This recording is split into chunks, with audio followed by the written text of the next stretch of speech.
So I finished this in one day. It was a 5 out of 5.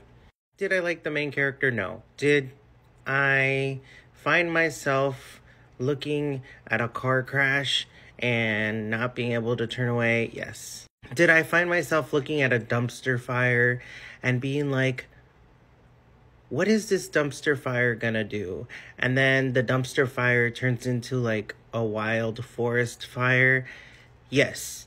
I was supposed to read this next month, and I've been holding off on reading this. I did not want to read this because I was scared that a situation like this would happen in real life.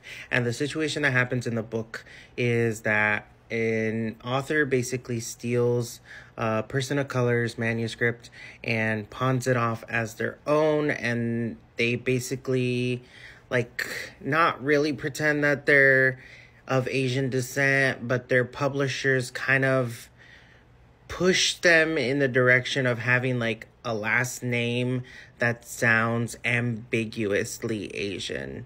And I've been scared to read this because of just the description alone. And now that I finally read it, I'm glad that I did. It does relate to a lot of situations that have been happening in publishing lately, i.e. Freddy's Moon situation, i.e. Kate Corain's situation, and who knows how many other situations, because those are just the two that we've clocked. I've seen a lot of similarities of what happened in this particular book happening in those real life situations. So there would be a lot of times where I'm just like, I'm kind of glad that I read this after the context of the Freddy's Moon situation and the Kate Corain situation, because if I had read this before those controversies, I'd be like, there's no fucking way possible that this could happen. But the reason I also didn't read this book was because I was like, what if this could happen? What if this could happen? And now seeing that it did happen, I'm like, let me read the book. So I did finish it within a day. The audiobook was at least like 4 hours long. It was really quick. And then I just sped read this whole book because I was like, what is this main character going to do? I did not like her.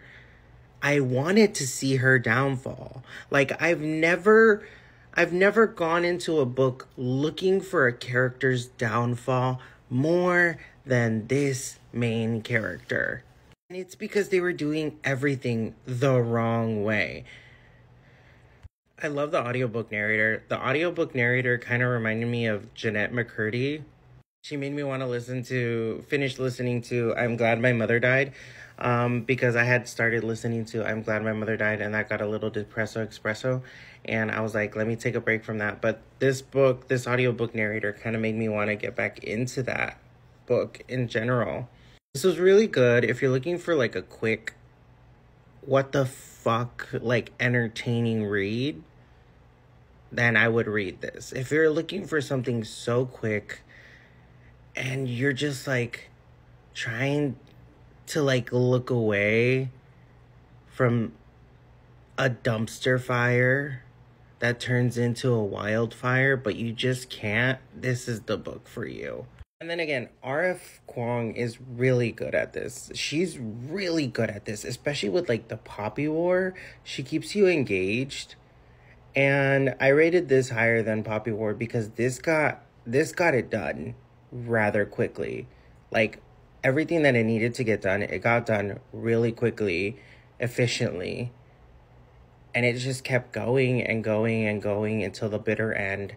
And were there things that like pissed me off about like story convenience and like the main character? Yes, but I mean, this was